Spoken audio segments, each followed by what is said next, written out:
critérios de avaliação. Como é que a gente faz para avaliar o ensino dos flashcards, né? Eu fiz até um vídeo ontem falando sobre como iniciar o processo de memorização dos flashcards. Tudo bem, mas como é que a gente faz a avaliação para saber se a criança aprendeu de fato ou não o conteúdo lá, as bandeiras, os estados que a gente ensinou? Eu gravei um vídeo falando sobre a curva do esquecimento e a repetição espaçada. Lá naquele vídeo eu falei sobre as três pilhas que a gente faz para poder fazer a repetição espaçada. Para ilustrar esse vídeo aqui, mais uma vez eu vou falar dos flashcards de bandeiras, estados e capitais. E aí a gente vai ter a pilha aqui dos flashcards novos, que são aqueles flashcards que nós vamos tirar para apresentar para a criança. Então a gente vem aqui e pergunta qual é o nome da bandeira qual é o nome do estado, né, que representa essa bandeira. E aí vai ter aqui Rondônia. Então você vai lá na pilha do acertou. A gente pergunta, e esta bandeira aqui é de qual estado? Aí vai dizer Roraima. Então você vai lá, acertou. Esta bandeira aqui é de qual estado? Aí, isso aqui é do Pará, mas vamos supor que ele errou. Aí ele vai lá para o errou. Então é uma forma bem simples da gente fazer a repetição espaçada. Acertou, errou, acertou, errou, acertou, errou. Porém, quando a gente vai utilizar este processo de repetição espaçada com a avaliação, que é o que a gente recomenda, é que isso aqui já seja feito com a avaliação. Você vai utilizar os critérios de avaliação no momento que está sendo feita a repetição espaçada. A gente vai quebrar aquela ideia tradicional de fazer uma avaliação após um período X de tempo. Sei lá, você deu uma aula hoje, vai passar um mês recebendo aula, um mês e meio, 2 meses recebendo aula. No final você vai ter uma avaliação de todo aquele conteúdo que você deu naquele período, inclusive da primeira aula. Sendo que o aluno que recebeu a aula hoje e vai ter a prova amanhã, ele vai saber fresquinho na memória o que ele recebeu hoje. A avaliação vai ser amanhã, o que ele recebeu hoje ele vai lembrar de boa. Mas o que ele recebeu lá na primeira aula, na segunda aula, na terceira aula, um mês atrás, um mês e meio atrás, ele já esqueceu. Por quê? Porque faz tempo, não houve a repetição espaçada, não houve o combate à curva do esquecimento, que é um processo natural, é um processo neurofisiológico. A gente não retém tudo aquilo que a gente recebe de estímulo do ambiente durante o dia, fica só apenas as coisas mais importantes, apesar de que a gente às vezes esquece até as coisas importantes. É por isso que a gente tem que fazer intencionalmente, usar alguma técnica para poder fazer a retenção, para poder haver a consolidação e aí a gente conseguir evocar, certo? Mas aí a gente, quando estiver fazendo essa consolidação por meio da repetição espaçada, a gente já usa as avaliações. E aí, o acertou e o errou aqui, que é pilha do meio ou pilha da direita, ele está aqui como primeiro critério de avaliação. Porém, o segundo critério é o tempo de resposta. Então, por exemplo, essa bandeira aqui é do estado do Tocantins. O tempo de resposta para a gente aqui é 1 segundo, gente. Não é mais do que isso, não. 1 segundo já é o tempo suficiente de trazer essa resposta. Mas vamos supor que seu filho, seu aluno, ele leve aí 3 segundos, 5 segundos, 10 segundos. Isso aqui já é um critério que vocês vão estar avaliando. Por quê? Porque quanto mais tempo ele levar, e o ideal é que vocês estipulem um tempo, você não vai deixar o tempo livre aí ad eterno, até porque a vida, tanto a gente quanto eles passam por um processo de avaliação.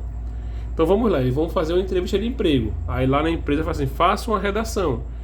O entrevistador vai dizer assim, vocês têm meia hora para fazer uma redação. Vocês têm 15 minutos para fazer uma redação. Você vai fazer uma avaliação psicográfica ali no Detran, psicotécnica.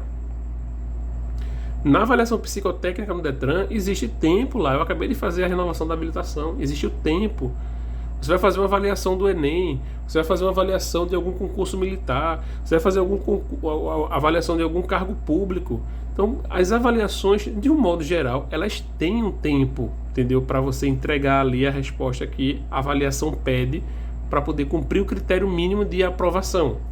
Então, é bom que desde sempre a gente já aprenda a colocar o fator tempo no processo de aprendizado. Lógico, sem agonia, sem correria, sem loucura, mas é importante colocar o fator tempo.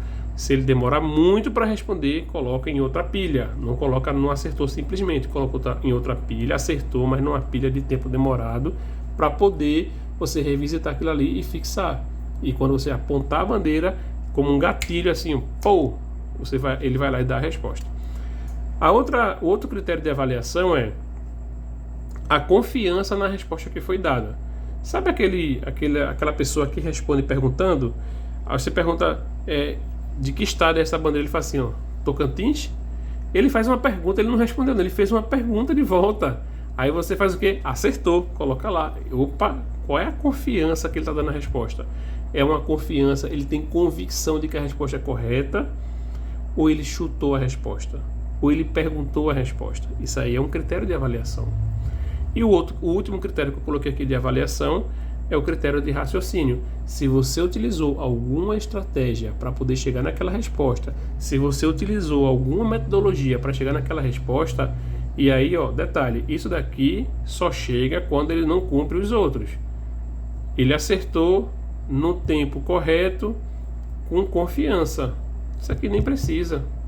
Agora, ele acertou, demorou, e a confiança não está legal, e você utilizou um método para chegar na resposta, você pode perguntar para ele como foi que ele fez para chegar naquela resposta. E aí ele vai lá e diz, ó, eu lembro que a gente fez isso, isso, isso e isso, e aí sim eu cheguei. Ó, Tocantins fica na região norte. E eu lembro que a região norte ela tem 7 estados. E os estados lá da região norte, ele tem isso, isso, isso e isso. Então vamos supor que você usou esse esquema, esse critério, esse caminho para poder chegar nesta resposta.